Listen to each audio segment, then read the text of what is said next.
Firoq. Vaqt daryosi oqib borayapti. 5-oy ham o'tdi. Bolam 6-oyiga qovushdi. Otasi bilan birga kunlarni duo va zikrlar bilan o'tkazayotgan edik. Imron xasta edi. Bir kun ancha so'lg'inlashdi. Hanna dedi, ko'zim ochiq ketmaydi. Seni va farzandimizni Allohga omonat qildim. Ichimga iztirob sizdi. Yuragimga ayriliq shamoli urildi. Sarg'aydim. Vido jumlasi ikkimizni ham jimlikka mahkum qildi. Imron ahli qalb inson edi. Bu tarafdagi yo'li bitgandek ko'rindi. Imron Allohga olib boruvchi yo'lda yo'ldoshim edi. Xayolim Nosirodan kelgan kunlarimizga burildi. Nosiro kichik bir shaharcha edi. Imron ham men kabi Sulaymon va Dovud payg'ambarlarning nasabidan, u ibodat ahlidan edi. Bir kun tushida Sulaymon ma'badida xizmatda bo'lganini, mushk idishlarini yoqqanini ko'rib, Quddusga borish ishtiyoqiga tushdi. Istagini menga aytdi. Shu zahoti qabul etdim. Zotan u yerda singlim Isha va uning eri Zakariyo bor edi.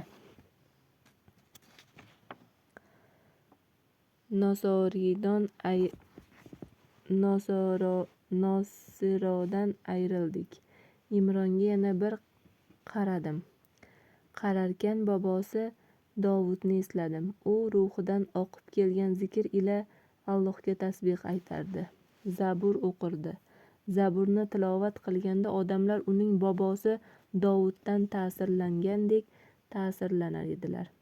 Yahudiylarni qiroli buyuk qutqaruvchi Masih payg'ambarning kelish vaqti yaqinlashganini Tavrotdan o'qirkan, Imronning yuzi boshqacha yorishib ketardi.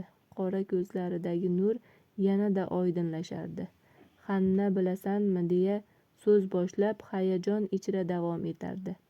Masih payg'ambar Allohning buyuk mo'jizasidir. U bokira bir ayoldan tug'iladi.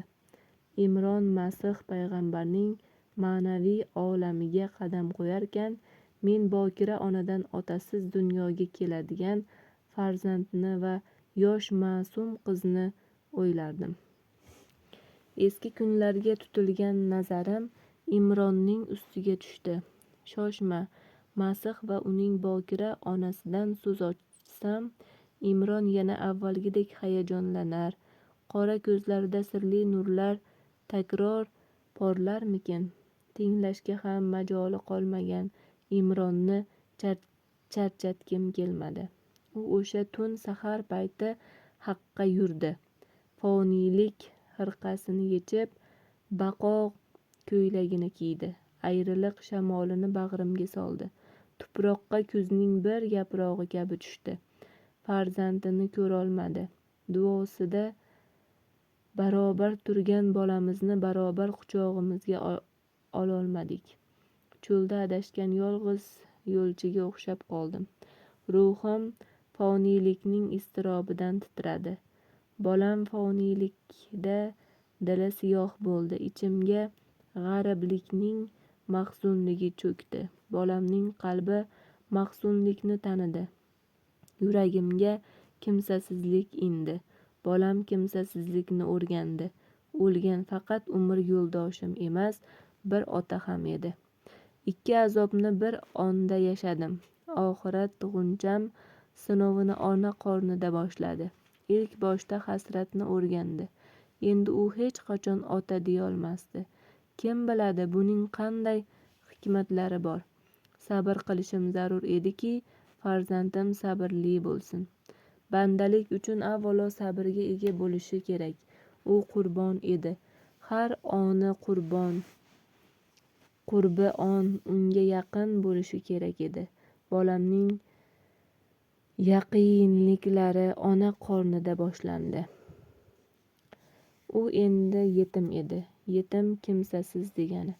Yetim suyanchi yo'q egasiz degani. Yetim Allohning hech kimga bermagani